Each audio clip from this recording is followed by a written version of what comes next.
morning, everyone. So, I am Desiree Celeste. I am Christian Dimalawan. I am Mark Angelo Di Bautista and Syra Gritan. So now we're going to have our first skill acquisition. Our first plan is, what is the first plan, Jude? Our first plan will be gripping and ball controlling. So you can have the example sa ano sir?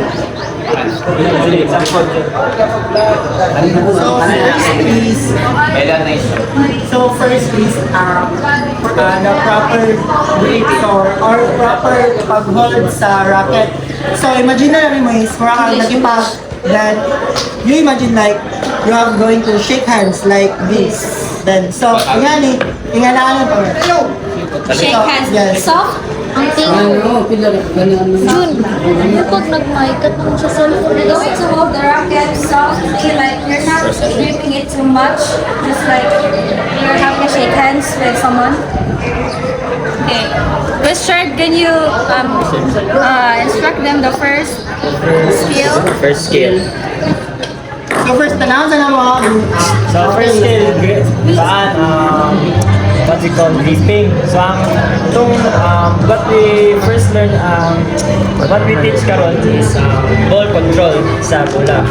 Kaya syempre, lisod lagi ako ng pag-control sa bola, di ba kayo? Magkusap ni mga siya. So, kindly sa bola. So first is ball control. First 5 minutes, or I will demonstrate every ball control skills. The first, standing position. Okay. So, next is bouncing. Bounce. Forehand and backhand. And next is hopping one leg. Yes. Raise one leg. Next, right. And next is kneeling down. And next is stand up.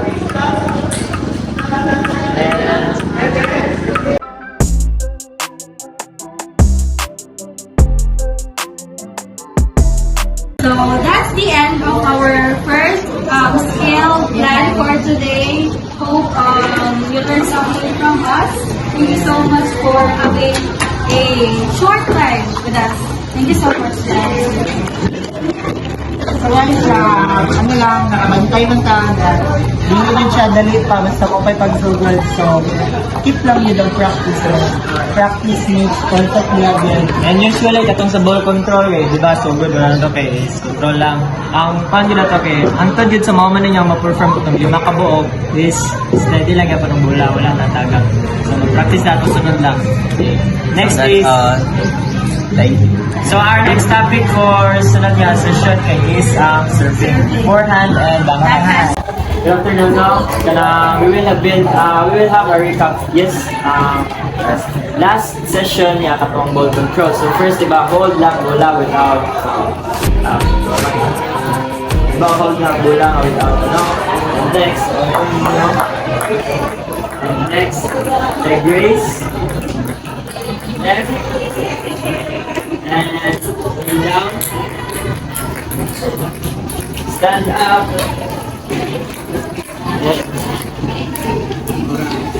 Guys, niya, di ba? So, karon, sunod nga our next session for today is what we call serving. So, it will be teach by Miss Syra. So, good afternoon. So, ato ang first na i-execute is ang forehand. So, first, forehand serve. So, first is magsugod siya sa grip. So, sa forehand is inanin. And after sa forehand is ang stance nato. So, imuhang foot or dominant foot nga imong ani. Imuhang dominant foot kung sa ang imong ang grip like this and bend the grip. Kayo grip stance for an argument. Ikaw, okay. So, listen guys. So, next is our backhand serve. So, just like, pareho tawag gripping sa forehand, which is kani. So, imong force ani would diri magdepende sa pag ana man. Pag swing nimo sa imong racket. So, natay ay nay depende man gud sa player kung unsa niya pag serve nay pinaduot. Apoy napod siya pina spin like ana. Napod siya slash ana. Ay depende sa kwan pero atong ikuan para ma-uniform ta karon is ato lang sa amto kulod kay para mas dali siya. Ana lang. Alright.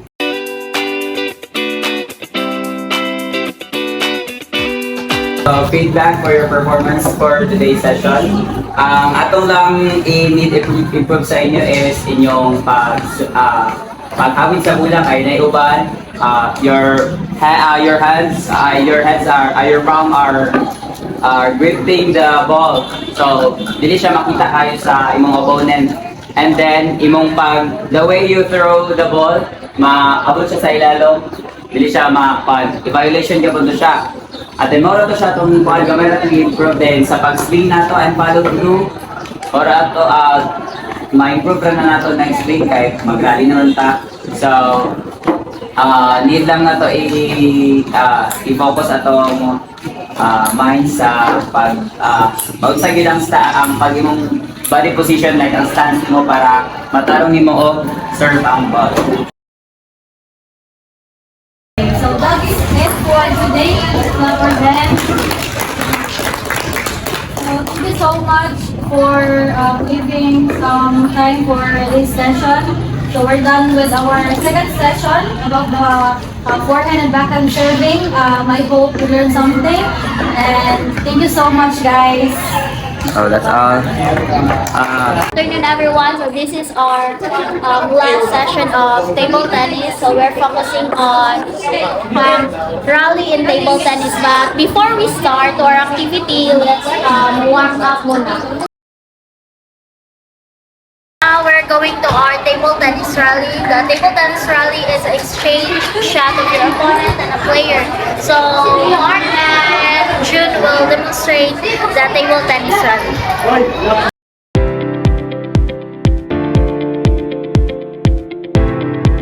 Now our lesson for today is teaching you how to return the ball from your opponent's table. So from there you will serve,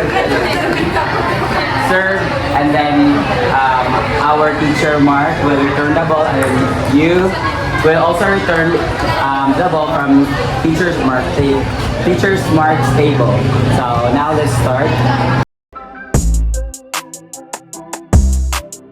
So today we're going to have the singles play between Anne and Peter, and that serves as the assessment if you have learned something from our session 1 to the last session. And that's it. Let's have the first match.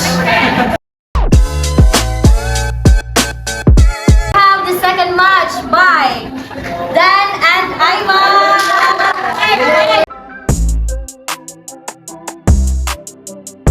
Now for our third game, we have Miss Inbound and Mr. Ivan. So, since we are done with our session, guys, thank you for your participation. So, for your feedbacks, there are still some improvements that you need to work on. You need to practice those three exercises, which is controlling the ball, the serving, and the rally. That is the most important if you want to pursue that activities. But I'm encouraging you to pursue those sports because nice. That's all. Learn from what we've teach you guys, and I hope in the future you will use what we've teach you guys to improve your skills. And I can see that all of you are so determined, and that's my feedback for you guys. Thank you so much.